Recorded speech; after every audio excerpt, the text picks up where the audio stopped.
เป็นประจำทุกวัน30 นาทีโดยประมาณในรายการปกิณกะแห่งธรรมะสัพเพระ ก็ต้องขออนุโมทนาขอบใจนะต่อคุณโยมเจ้าหน้าที่สถานีวิทยุทุกท่านทุกคนต้องขออนุโมทนาขอบใจต่อญาติต่อโยมท่านผู้ฟังทั้งหลายที่ติดตามฟังรายการนี้มาด้วยดีตลอดสิ่งที่เราได้ปฏิบัติกันมาเกือบปีหนึ่งนี่ก็คือไหว้พระสวดมนต์เจริญจิตคือเป็นสมาธิและถวายเป็นพระพรชัยมงคลแด่สมเด็จพระเจ้าลูกเธอเจ้าฟ้าพัชรกิติยาภาวันนี้ก็เช่นเดียวกันเน้อโยมเน้อตั้งอกตั้งใจไหว้พระกันเอาว่าตัวกันไปเน้ออรหังสัมมาสัมพุทโธภควาพุทธังภควันตังอภิวาเทมิกราบพระพุทธสวากขาโตภควตาธัมโมธัมมังนัมมัสสามิกราบพระธรรมสุปฏิปันโนภควโตสาวกสังโฆสังฆังนัมมามิกราบพระสงฆ์นะโม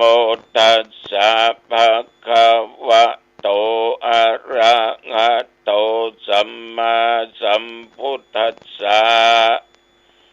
นะโมตัสสะภะคะวะโตอะระหะโตสัมมาสัมพุทธัสสะนะโมตัสสะภะคะวะโตอะระหะโตสัมมาสัมพุทธัสสะพุทธังสรณังคัจฉามิธัมมังสรณังคัจฉามิสังฆังสรณังคัจฉามิตุติยัมปิพุทธังสรณังคัจฉามิตุติยัมปิธัมมังสรณังคัจฉามิตุติยัมปิสังฆังสรณังคัจฉามิตติยัมปิพุทธังสรณังคัจฉามิตติยัมปิธัมมังสรณังคัจฉามิตติยัมปิสังฆังสรณังคัจฉามิอิติปิโสภะคะวะอะระหังสัมมาสัมพุทโธวิชชาจารณะสัมปันโนสุขโตโลกวิทูอนุตตโรปุริสธรรมสาลัตถิสัทธาเทวมนุษย์สนังพุทโธภควาติยันดุนิมิตตังอวะมังคลัญจาโยจามะนาโปสกุนัสสะสัทโธปะปักกะโหตุสุปินังอะคันตังพุทธานุภาเวนะวินาสเมนตุสวากขาโตภะคะวะตาธัมโมสันติติโกอากาลิโกเอหิปัสสิโกโอปันนะยิโกปัจจตังเวทิตโพวินยูหิติยันดุนิมิตตังอวะมังคลัญจา โยจามะนาโพสกุนัสสะสัทโธปาปักขะโหโตสุปินังอากันตังธรรมานุภาเวนะวินาสเมนตุสุปฏิปันโนภะคะวะโตสาวกสังโฆอุชุปฏิปันโนภะคะวะโตสาวกสังโฆยายาปฏิปันโนภะคะวะโตสาวกสังโฆสามิจิปฏิปันโนภะคะวะโตสาวกสังโฆยะทิตังจัตตาริปุริสายุคานิอัตถปุริสปุคลาเอสะภะคะวะโตสาวกสังโฆอาหุนยโยปาหุนยโยทักขินยโยอัญชลีกระนิโยอนุตตรังปุญญเขตังโลกัสสาติยันดุลนิมิตตังอัปปมังคลัญจาโยจัมมะนาโปการนำเสนอสาระธรรมดีๆวันนี้ผมกาเศษเพชรสำริดนะครับผู้ดำเนินรายการก็เจ้าเก่านะครับที่เชิญชวนบัณฑิตทั้งหลายที่คิดดีทำดีพูดดีแล้วเราก็มาแสวงหาธรรมเรียกว่าเจริญสุขญาติโยมท่านผู้ฟังดังโคอุชุปฏิปันโนภะคะวะโตสาวกสังโฆยายาปฏิปันโนภะคะวะโตสาวกสังโฆสามิจิปฏิปันโนภะคะวะโตสาวกสังโฆยะทิตังจัตตาริปุริสายุคานิอัตถปุริสปุคลาเอสะภะคะวะโตสาวกสังโฆอาหุนยโยปาหุนยโยทักขินยโยอัญชลีกระนิโยอนุตตรังปุญญเขตังโลกัสสาติยันดุลนิมิตตังอัปปมังคลัญจาโยจัมมะนาโปสกุนัสสะสัทโธปาปักขะโหตุสุปินังอากันตัง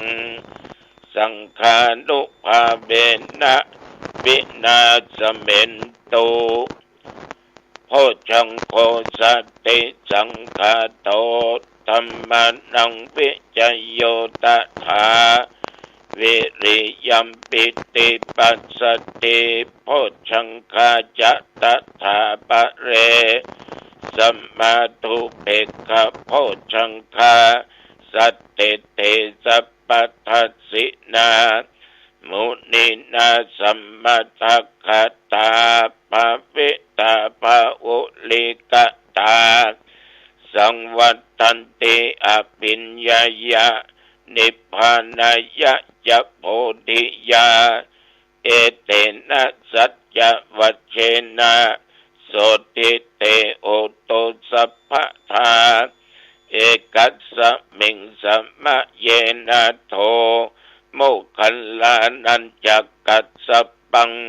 คิลันเนตุกิเตติสวาโพชังเคสัตตะเทสัญเย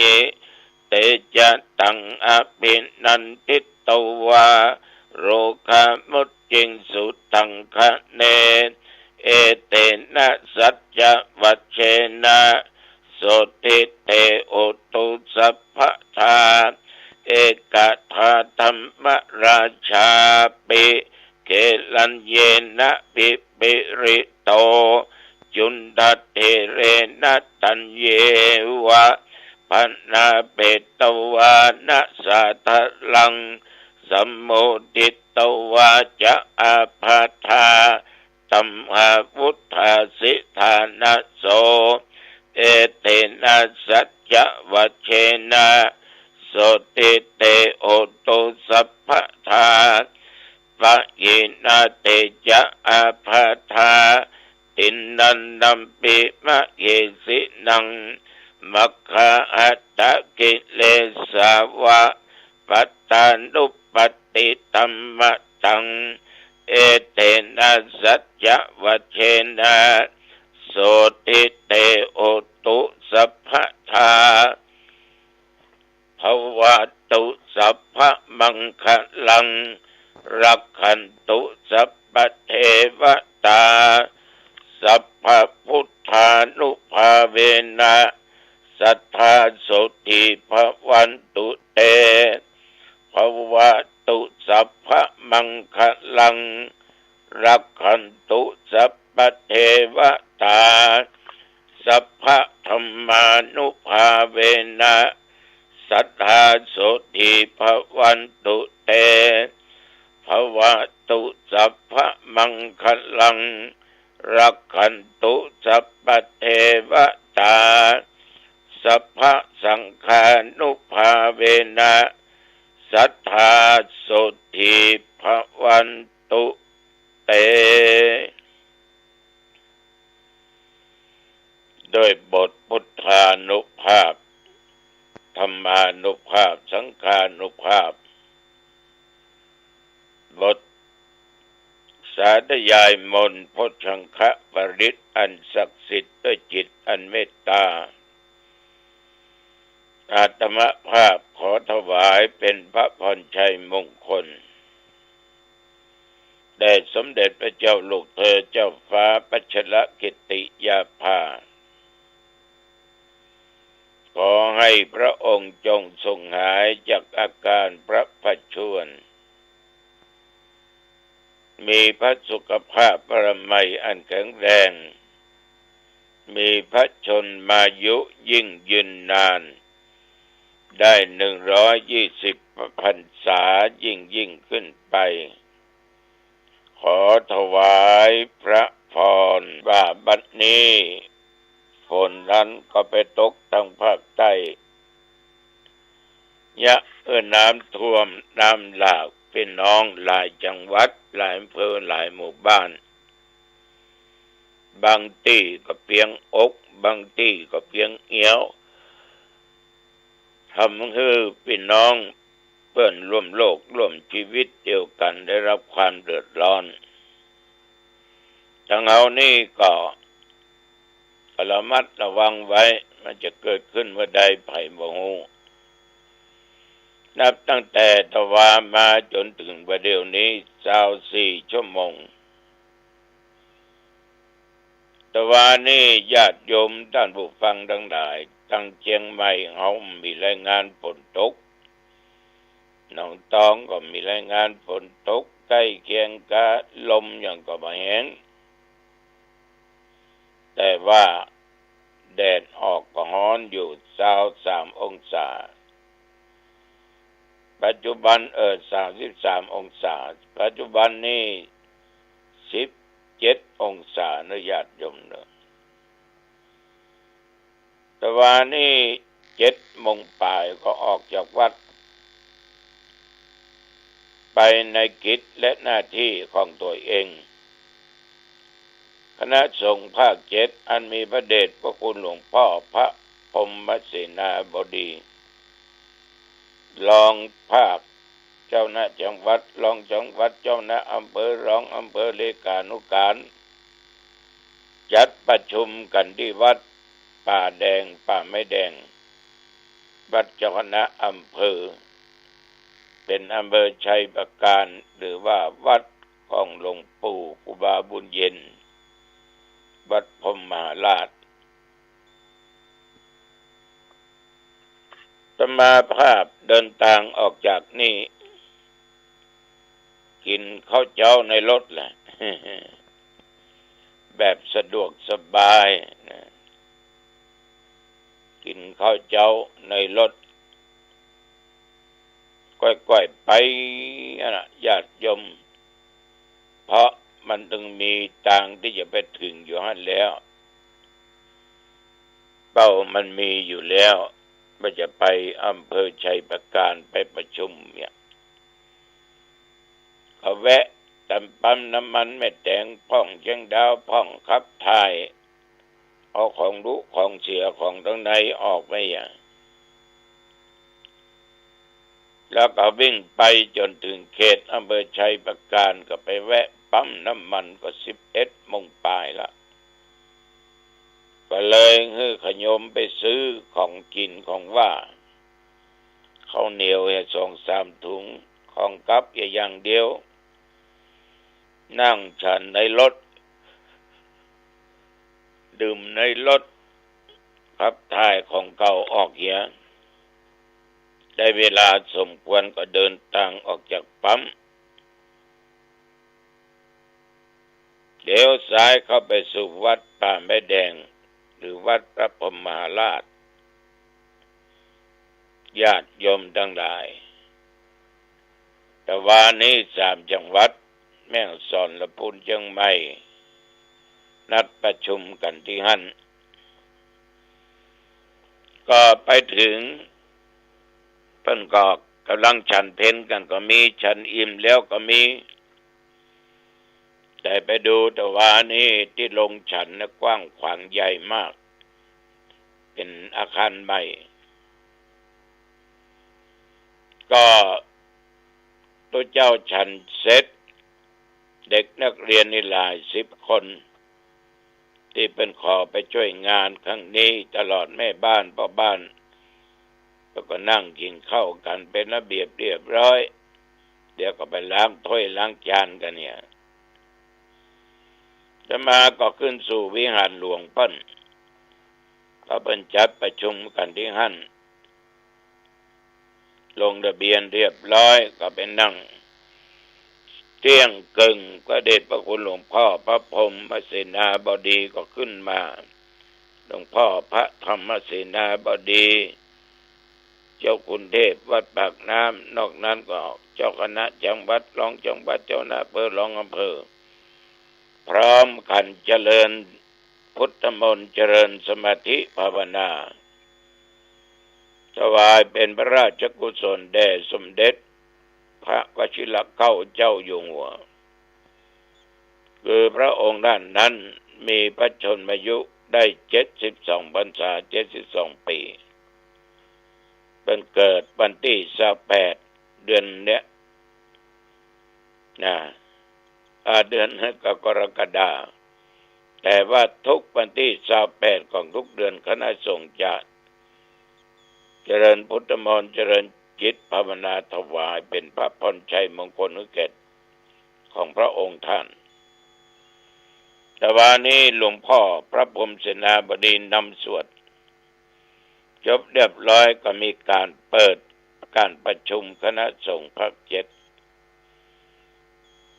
หลวงพ่อเจ้าคณะภาค 7เพิ่นก็ได้ได้จ่าว่าอีก6 เดือนไปหน้าเดือนพฤษภาหน้าเนี้ยผมก็จะต้องลาละเกษียณละต้องจะมอบองค์อื่นทำงานต่อไปออกมาอยู่ภาค 7ได้20 กว่าปีทำงานช่วยกับคณะสงฆ์ถึง3 จังหวัดบอกว่างานหมู่บ้านรักษาศีลกอบตกบ้านสกโครงการต่างๆก็ช่วยกันจัดช่วยกันทำถึงคณะสงฆ์ถึงสำนักพุทธสำนักวัฒนธรรมและพี่น้องแต่ละบ้านแต่ละจองก็ช่วยกันทีนี้นอกจากนั้นญาติโยมผู้มาประกาศเกี่ยวกับหมู่บ้านรักษาศีลที่เข้าแข่งขันกันดูผลงานเชียงใหม่วัดของหินอำเภอฮอดเข้ารอบจังหวัดคัดถึง3 จังหวัดก็ได้กองหินเป็นชนะเลิศของภาค 7 ภาคสี่ภาคห้าภาคหกภาคเจ็ดมันก็คัดกันมาโดยคณะกรรมการชุดเนี้ยทีนี้ชนะเลิศของหนก็ได้แก่วัดกองหินอำเภอฮอดจังหวัดเชียงใหม่นั่นเองต้องขออนุโมทนาแสดงความยินดีด้วยนักเนื้อท่านบอกโอ้เนอสถานเนอญาติโยมหลายเรื่องประเดชพระคุณท่านเจ้าคุณวัดพระสิงห์เจ้าคุณในวัดพระธาตุเจ้าหริพุนชัยเจ้าคุณราชก็อู้เรื่องการศึกษาบาลีก็เริ่มเข้าค่ายกันละบาลีชั้นสูงตั้งแต่6ประโยคถึง9ประโยคต่อไปก่อน1 2 3 4 5ประโยคจะเปิดอบรมแดมแต่ว่าก็ประกาศหาคนที่จะเลี้ยงเข้าป่าอาหารพระเนนมื้อละ 15,000 กล่องบุญมื้อเจ้าก็ 5,000 กล่องบุญน้ำปานะก็ 1,000 กล่องบุญส่วนมากก็จะมีทุกเจ้าเฮาทั้งหลายช่วยกันรับแล้วก็ช่วงสุดท้ายอบรมบาลีก่อนสอบนั้นก็คณะสงฆ์ทุกอำเภอร่วมกันเป็นเจ้าภาพ2 อำเภอ3 อำเภอเข้ากันอย่างอำเภอหางดงแม่รีอำเภอหางดงอำเภอสระปีก็ทำอาหารร่วมกันไปถวายเพลแก่พระสงฆ์องค์เด่นแต่ว่านี่เลิกประชุมนี่เกือบ4 โมงเย็นออกจากวัดมาก็4 โมงกว่าก็ก้อยวิ่งมาบอกคนขับอย่าประมาทอย่าขาดสติขาปิกเนี่ยวัดมาดึมไปไหนบ้านดึมไปไหนมาอยู่ที่เก่าวะเนาะก็ก้อยไปมันถึงจ้าถึงเวลถึงจ้าถึงเวยมันก็ถึงเหมือนกันในที่สุดญาติโยมก็มาแวะปั๊มน้ำมันที่เก่ารถตัวเจ้าโดยกันสนขาล่องขาปิกเพราะส่วนมากเป็นตั้งใต้มดเนาะเมืองเปล่าเพื่อก็มาออกที่ดอยปิงกงนะเราก็ล่องกันมาก็มาเลื่อยผ่านอำเภอเจียงดาวอำเภอแม่แตงอำเภอแม่ริมแวะทำปั้นทำยังจนมาถึงเข้าเขตอำเภอเมืองแล้วก็มาอำเภอสระปีไปถนนวงเวียนนั่นเนาะมาถึงหางดงกลับมาถึงวัดก็ตะคืนเนี่ย2 ทุ่ม 8-9 นาทีเนี่ยมาถึงวัด2 ทุ่มปลายถึงการเดินทางเนี่ยญาติโยมภาพที่ได้หันก็มีรถเกิดอุบัติเหตุชนกันรถยนต์รถเก๋งชนกัน3 คัน 4 คันแล้วก็ขากลับมานี่รถเก๋งชนรถมอเตอร์ไซค์หรือรถจักรยานยนต์เจ้าหน้าที่อปพลเนี่ยกำลังหามคนเจ็บใส่เปแล้วก็ใส่รถส่งโรงพยาบาลเนี่ยการเดินทางเนี่ยโยมทั้งหลายมันอันตรายถึงแก่ชีวิตได้เรื่องยวดยานพาหนะขับรถขับลาบางคนก็ขาดสติแสงปาดหน้าปาดซ้ายปาดขวาถ้ามันบังเกิดอย่างก็ไม่เป็นไรถ้ามันเกิดก็อันตรายมากเดือดร้อนทั้งแด่ตัวเองและคนอื่นแต่มาพอดีบดีกับพิกลพิการดีบดีก็ถึงแก่ชีวิตไป มาเกิดตึงทั้งลูกทั้งเมียหรือสามีคนอยู่ทั้งหลังทั้งบ้านก็กองได้รับเสียงโทรศัพท์ว่าผัวกับเมียกับลูกเต้าประสบอุบัติเหตุเดี๋ยวนี้ตั้งอปปลนำไปสู่วงยาละท้อมันดึงอย่างว่ากระวนกระวายละฉะนั้นมันบังเกิดขึ้นนั้นดีก็คือมีสติแบบตั้งในความประมาทในการขับรถขับลามันถึงที่อยู่เฮามันจะมาหายไปไหนแม้แต่กำไปก็ตามบางคนนี่เปิ้นนึกทำงาน8:30 8:00 ป่ายังมีบ้านอยู่พอ8:70นั่งรถไปควบรถไปเมยแล้วบ่เวยเตื้อกลัวบัดตันเวลาที่ทำการทำงานก็ไปเกิดอุบัติเหตุเพราะมันรีบเร่งลงไปลงฉะนั้นญาติโยม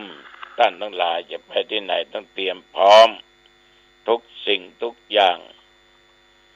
อันนี้ตุเจ้าเป็นห่วงเป็นห่วงด้วยความฮักด้วยความนับถือกันเอาละบัดนี้เวลาก็พอสมควรเนาะ